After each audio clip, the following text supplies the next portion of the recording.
అందరికీ నమస్కారం. ఈరోజు డిఎస్సి ఎగ్జామ్కి సంబంధించి ఏవో అవకతవకలు జరిగాయని వైఎస్ఆర్సీపీ పార్టీ రాష్ట్రం అంతా కూడా గగ్గోలు పెడుతూ ధర్నాలు నిరసనలు తెలియజేస్తుంది. అయితే వాళ్ళు గత 2-3 రోజుల నుంచి ఈ ధర్నాలు నిరసనలు చేస్తున్నా ఆ డిఎస్సి విద్యార్థుల్లో కానీ, పరీక్ష రాసిన విద్యార్థుల్లో కానీ, లేకపోతే సాధారణ ప్రజల్లో కానీ ఎలాంటి స్పందన లేదు. వీళ్ళ రచ్చ మాత్రం రోడ్ల మీద ఎక్కువైపోయింది. నిజంగా సమస్య ఉంటే ప్రజలు, విద్యార్థులు అందరూ ముందుకు వస్తారు. కానీ సమస్య లేని చోట సమస్య క్రియేట్ చేయాలనుకున్నప్పుడు ఏం ఉండదు. వీళ్ళు మాత్రం ఖాళీగా కూర్చోవాలా. అంటే వైఎస్ఆర్సీపీ పార్టీ నాయకుల ఉద్దేశం ఏంటంటే, పై స్థాయిలో ఉండే నాయకులు కింద స్థాయిలో ఉండేవాళ్ళు కామ్గా ఉన్నారు, వాళ్ళలో కొంత ఉత్తేజాన్ని పరుస్తాం, ఏదో ఒక ఉద్యమం ఇద్దామని చెప్పి ఈ డిఎస్సి ఉద్యమం ఇచ్చినట్టు అనిపిస్తుంది. ఎందుకంటే ప్రజల్లో స్పందన లేకుండా, విద్యార్థుల్లో స్పందన లేకుండా ఉన్న ఈ ఉద్యమానికి ఎందుకు చేస్తున్నారో కూడా అర్థం కావడం లేదు. అసలు వాళ్ళు ఏం మాట్లాడుతున్నారో కూడా అర్థం కావడం లేదు. చదువుకున్నోళ్ళు, చదువుకోని వాళ్ళు, రాజకీయ అనుభవం ఉన్నవాళ్ళు, ఎడ్యుకేషన్ పట్ల అవగాహన ఉన్నవాళ్ళు కూడా నేను వైఎస్ఆర్సీపీ పార్టీ అనే వాళ్ళకి ఆ ఫీలింగ్ ఉంటే మాట్లాడేది పైనుంచి ఏం ఆదేశాలు వస్తాయి, ఏం మాట్లాడుతున్నారు, వాస్తవాలు అయితే చెప్పడం. కానీ వాస్తవాలు ప్రజలందరికీ తెలుసు. అందుకే ఈ ఉద్యమంలో వాళ్ళు ఎంత గలబా చేసినా, ఎంత రచ్చ చేసినా వాళ్ళ వరకే పరిమితమైంది. కానీ విద్యార్థులు కానివ్వండి, లేకపోతే ప్రజలు కానివ్వండి, దీంట్లో ఎవరు కూడా పాల్గొనడం లేదు, మద్దతు తెలియజేయడం లేదు. అసలు ఈ డిఎస్సి ఉద్యమం గురించి వాళ్ళు ఎందుకు చేస్తున్నారు అనేది వాళ్ళకే తెలియాల. అసలు అనవసరమైన ఇది. అంటే వాళ్ళ యొక్క ఇలాంటి ఉద్యమం చేసి వాళ్ళ యొక్క ఉనికిని, పార్టీ ఉనికిని పోగొట్టుకుంటున్నారు. ఎలాంటి ఉద్యమం చేయాలా, ఏది అవసరం లేదా అనేది కూడా ఆలోచన లేకుండా ఏదో ఒకటి దొరికింది కదా అంటే, ఢిల్లీలో నీట్ ఎగ్జామినేషన్ మీద పిల్లలు బాగా రెస్పాండ్ అయ్యారు కదా, దీనికి కూడా ఏదో ఒక విధంగా మనం వాళ్ళ బలవంతంగా రాక్కొచ్చి దీన్ని కూడా చేద్దాం. బలవంతంగా విద్యార్థులు ఎప్పుడు రారు, వాళ్ళు ఫీల్ కావాలా, వాళ్ళకి నిజంగా బాధ కలగాల. అలాంటప్పుడు మాత్రమే వాళ్ళు పాల్గొంటారు. ఈరోజు మొన్న డిఎస్సి జరిగింది, మళ్ళీ కూడా త్వరలో డిఎస్సి పడుతుంది. మొన్న ఆల్రెడీ 16,000 పోస్టులకి నోటిఫికేషన్ ఇస్తే 3 లక్షల మంది విద్యార్థులు రాశారంటే అంత నీడ్ ఉంది. అందుకే మళ్ళీ వెంటనే ఈ ప్రభుత్వం మళ్ళీ డిఎస్సి ప్రకటించి మళ్ళీ కూడా పోస్టు ఫిల్ చేస్తుంది. ఏ రోజైనా సరే గత 5 ఏళ్లలో వైఎస్ఆర్సీపీ పార్టీ డిఎస్సి కోసం విద్యార్థుల నిజంగా ఉపాధ్యాయ పోస్టులు అనేవి చాలా ఇంపార్టెంట్. ఎప్పుడు కూడా ఫిల్ చేస్తూనే ఉండాలి. చేసిందని నేను అడుగుతున్నా. ఎప్పుడు చేయని ఆ పార్టీ ఈరోజు జరిగితే డిఎస్సి, దాంట్లో ఆల్రెడీ ఎగ్జామ్ జరిగి వాళ్ళకి అపాయింట్మెంట్ లెటర్స్ ఇచ్చి వాళ్ళు ఉద్యోగాలు చేసుకుంటుంటే, వాళ్ళ ఉద్యోగాలు ఎలా పొంగొట్టాలా, ఏదో ఒక విధంగా వాళ్ళని రప్చర్ చేయాలనే ఉద్దేశంతో వీళ్ళు చేస్తున్నట్టు అనిపిస్తుంది. ఈరోజు కర్నూలులో కొండారెడ్డి బురుజ్ దగ్గర ఎంతో వేల మంది టీచర్లు రోడ్డు మీదకి వచ్చారు, ధర్నా చేశారు. ఏం చేశారు?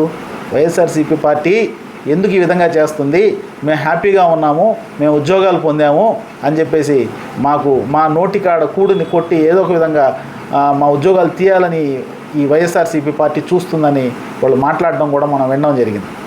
సో విద్యార్థులు, ఉపాధ్యాయులు అందరూ రోడ్డు మీదకి వచ్చి మాకు వద్దు, మీ మద్దతు వద్దు, మీరు ధర్నా చేయొద్దు, మీ పార్టీకి మీరు బతకండి, మాకు హ్యాపీగా ఉన్నామని వాళ్ళు చెప్తున్నా వీళ్ళు ఇంకా శిబిరాలు వేసుకొని లేనివి అంటే అసలు వాళ్ళకి అర్థమైందో లేదో ఈ పరీక్ష జరిగిన విధానం, ఇవన్నీ వాళ్ళకి అర్థమైనట్లేదు. లేనిపోనివన్నీ ఏంది, నోటికి ఏమొస్తే అది, వాళ్ళకి ఏం తెలిస్తే అది, వాస్తవాలు మాట్లాడడం లేదు. వాళ్ళకి ఏం తెలిస్తే వాళ్ళకి ఏ ఆటలో అనుభవం ఉంటే ఆ ఆట గురించి మాట్లాడడం మొదలు పెడుతున్నారు. ఎక్కడ అన్యాయం జరిగిందని అంటున్నారు వాళ్ళు? స్పోర్ట్స్ కోటాకి సంబంధించి ఒక పర్ఫెక్ట్గా ఒక జీవో తీసుకొచ్చారు. జీవోలు ఎక్కడ చేస్తారు? చట్టపరంగా వాళ్ళు ప్రభుత్వం ఒక జీవో తయారు చేసి వాళ్ళు ఇంప్లిమెంట్ చేస్తారు. మీరు నిజంగా మీకు ఏదైనా ఆ జీవోల మీద అనుమానం ఉంటే మీరు కూడా అసెంబ్లీకి, మీ ఎమ్మెల్యేస్ కూడా ఉన్నారు కదా 11 మంది, మీరు కూడా అసెంబ్లీకి వెళ్ళి అక్కడ ఆ విషయం మీద చర్చించాలి. కానీ అలా చేయలే, అది వదిలేశారు. సరే, ఆ జీవో ప్రకారం వాళ్ళు ఏం చేశారు? 3% స్పోర్ట్స్ కోటా ఉంది. అంటే 16,000 ఈ పోస్టులలో 3% అంటే దాదాపు 421 పోస్టులు వస్తాయి వాళ్ళకి. అవి స్పోర్ట్స్ కోటా కింద ఇవ్వాలి. అయితే ఇక్కడ 2 రకాలైన రిజర్వేషన్స్ ఉంటాయి. దీని మీద మీకు పూర్తి అవగాహన లేదు. ఒకటి వచ్చేసి వర్టికల్ రిజర్వేషన్, అంటే ఎస్సీ, ఎస్టీ, బీసీ ఈ కోటాలో ఉన్నవన్నీ కూడా వర్టికల్ రిజర్వేషన్ అంటారు. ఈ స్పోర్ట్స్ కోటా, ఉమెన్స్, తర్వాత వచ్చేసి physically handicapped, ex service man, ఇవన్నీ హారిజాంటల్గా రిజర్వేషన్ వస్తుంది. అంటే ఈ వర్టికల్ రిజర్వేషన్లో హారిజాంటల్ రిజర్వేషన్ కలుపుతారు. అలా కలిపి ఇచ్చేటప్పుడు ఏమవుతుందంటే వర్టికల్లో వాళ్ళు ఒక లిస్ట్ తీసుకొని మెరిట్ లిస్ట్ తయారు చేసుకున్న తర్వాత మధ్యలో ఈ బీసీకి ఇన్ని పోస్టులు ఇవ్వాలి, ఓసీకి ఇన్ని ఇవ్వాలి, ఎస్టీకి ఇన్ని ఇవ్వాలి, ఇలా ఉన్నప్పుడు కరెక్ట్గా ఆ పోస్టులు అందులో స్పోర్ట్స్ కోటా ఉంటే దాన్ని అడ్జస్ట్ చేయాలి. అలా అడ్జస్ట్ చేసినప్పుడు ఒక్కొక్కసారి మెరిట్ స్టూడెంట్ కూడా రాకుండా ఈ స్పోర్ట్స్ కోటా కూడా ఫిల్ కావాలి కాబట్టి, లేకపోతే ఉమెన్ కోటా కూడా ఫిల్ కావాలి కాబట్టి, లేకపోతే ఎక్స్ సర్వీస్ మెన్ కోటా కూడా ఫిల్ కావాలి కాబట్టి ఆ పోస్టు వాళ్ళకి ఇవ్వబడుతుంది. మెరిట్ లిస్ట్లో ఉన్న ఒక్కొక్కసారి అబ్బాయి కూడా రాకపోవచ్చు, ఎందుకంటే ఇది కూడా ఫిల్ చేయాలి కదా. వర్టికల్, హారిజాంటల్ 2 ప్యారలల్గా చూసుకుంటూ చేయాలి. దీనికి సంబంధించిన అనుమానాలు ఏమన్నా మీకుంటే మా చెప్పండి అని ప్రభుత్వం 3 స్థాయిల్లో గ్రీవెన్స్ ఏర్పాటు చేసింది. 3 స్థాయిల్లో చాలామంది విద్యార్థులు కూడా వాళ్ళకి అనుమానం ఉన్న విషయాలన్నీ కూడా వెళ్ళి వాళ్ళు క్లారిఫై చేసుకున్నారు. ఇంకా వాళ్ళు క్లారిఫికేషన్ సరిపోకపోతే కోర్టుకు కూడా వెళ్ళారు. ఇది రైట్ చేసే విధానం. ఇది మీకు అనుమానం ఉంటే ప్రభుత్వాన్ని అడగడం, వాళ్ళు కూడా గ్రీవెన్స్ ఏర్పాటు చేశారు కాబట్టి. లేకపోతే కోర్టుకి వెళ్ళడం, కోర్టుకి వెళ్తే కోర్టుకి ఖచ్చితంగా ప్రభుత్వం చెప్పాలి కదా. కోర్టుకి వెళ్ళిన వాటికి కూడా ప్రభుత్వం కరెక్ట్గా జీవో ప్రకారం సమాధానాలు ఇచ్చింది. ఎక్కడ ఏ ఇబ్బంది లేదు. సో ఏ విధంగా ఇది మా ప్రభుత్వాన్ని ఇబ్బంది పెట్టలేకపోతున్నామని వైఎస్ఆర్సీపీ వాళ్ళు ఆలోచించి లాస్ట్కి రోడ్లెక్కి అన్ని నియోజకవర్గాల్లో ఒక టెంట్ వేసుకొని రండి అని పిలుస్తుంటే ఎవరు పోవడంలే. ఇప్పుడు ఏం మాట్లాడుతున్నారంటే స్పోర్ట్స్ కోటాలో ప్యాకాట పెట్టారు, ప్యాకాట ఆడిన వాళ్ళకు కూడా ఉద్యోగాలు ఇస్తున్నారని. ప్యాకాటకి వాళ్ళు పెట్టిన ఆటకి మీకు అవగాహన ఉంటే మీరు అలా మాట్లాడరు. స్పోర్ట్స్ కోటాలో ఎన్ని ఆటలకి వాళ్ళు జీవో తీసుకొచ్చారు, అందులో ఏమేమి ఆటలు ఉన్నాయనే అవగాహనతో మాట్లాడాలి. దాదాపు ఈ స్పోర్ట్స్ కోటాలో జీవో ఎంఎస్ నంబర్ 4, అదేవిధంగా ఇంకొకటి జీవో ఎంఎస్ నంబర్ 47, దీని ప్రకారంగా స్పోర్ట్స్ కోటాకి 3% రిజర్వేషన్లో 421 పోస్టులు ఉంటే ఇందులో దాదాపు 65 క్రీడలను చేర్చారు. జీవో ప్రకారం 65 క్రీడలని కేటగిరీ ఏ, కేటగిరీ బి 2 రకాలుగా క్రీడల్ని విభజించారు. ఇందులో చాలా ఉన్నాయి. అథ్లెటిక్స్ ఉన్నాయి, స్విమ్మింగు, ఆర్చరీ, ఇవన్నీ కూడా కేటగిరీ ఏలో ఉన్నాయి. బ్యాడ్మింటను, బాల్ బ్యాడ్మింటను, బేస్బాలు, ఇవన్నీ కూడా బాక్సింగు, చెస్సు, సైక్లింగు, ఇవన్నీ కూడా అందరు హాకీ, కబడ్డీ, ఖోఖో, ఇవన్నీ కూడా shooting, softball, tennis, table tennis, weightlifting, wrestling, ఇవన్నీ కూడా కేటగిరీలు ఏలో ఉన్నాయి. ఇవన్నీ కూడా మీకు కనిపించలేదా? కేటగిరీ బిలో ఉండే ఒక ఆట బ్రిడ్జ్ అనే ఆట. బ్రిడ్జ్ అనేది కూడా ఈ ఆట అని నేను ఎందుకు అంటున్నానంటే ఈ బ్రిడ్జ్ అనే దీనికి ప్రభుత్వ గుర్తింపు ఉంది. ఇది అనేక దేశాల్లో కూడా ఆడతారు. ఇది ఆడేది ప్యాకలతోనైనా వాడేది ప్యాకలతోనే, పేక ముక్కలతోనే దాన్ని వాడేది. పేక ముక్కలతో ఆడే అన్నీ మీరు ఆడే ప్యాకాట కాదు. మీరు ఆడే ప్యాకాట వేరు. మీరు ఆడే ప్యాకాట డబ్బులు పెట్టి గ్యాంబ్లింగ్ ఆడతారు, మీకు తెలిసిన ఆట అది. కానీ ఇక్కడ ప్రభుత్వం గుర్తించిన ఆట ఇది మైండ్ స్పోర్ట్. మానసికంగా వాళ్ళ మెమరీని వాటిని టెస్ట్ చేయడానికి. చెస్ ఏ విధంగా మెమరీ గేమో, చెస్ కూడా అంతే కదా, మెమరీ గేమ్. కూర్చొని ఆడతారు. కూర్చొని ఆడినంత మాత్రాన అది ఆట కాకుండా పోదు. ప్యాకలు పట్టుకొని ఆడినంత మాత్రాన అది ప్యాకాట అయిపోదు. ఇది మీరు గుర్తించాలి. ఏది ప్యాకాట, మీరు ఆడే ఆట ప్యాకాట ఏది, ప్రభుత్వం గుర్తించిన ఆట ఏంది, దాన్ని బ్రిడ్జ్ గేమ్ అంటారు. ఇది జాతీయ స్థాయి టోర్నమెంట్లు కూడా అనేక దేశాల్లో, అంతర్జాతీయ స్థాయిలో కూడా కొన్ని చోట్ల జరుగుతున్నాయి. భారత ప్రభుత్వం ministry of youth affairs and sports ఈ డిపార్ట్మెంట్ వాళ్ళు 2025లో విడుదల చేసిన రికగ్నైజ్డ్ నేషనల్ స్పోర్ట్స్ ఫెడరేషన్ జాబితాలో ఈ బ్రిడ్జ్ గేమ్ ఉంది. భారతదేశ ప్రభుత్వం ఇది ఒక ఆటగా గుర్తించిన తర్వాతే మన ఆంధ్రప్రదేశ్ ప్రభుత్వం వాళ్ళు దీన్ని కూడా కేటగిరీ బిలో చేర్చడం జరిగింది. బ్రిడ్జ్ గేమ్ ఇది మీద అంటే పేక ముక్కలు ఉంటే పేకాట ఆడుకునే మీ మైండ్ సెట్కి ఏం అర్థం అవుద్ది?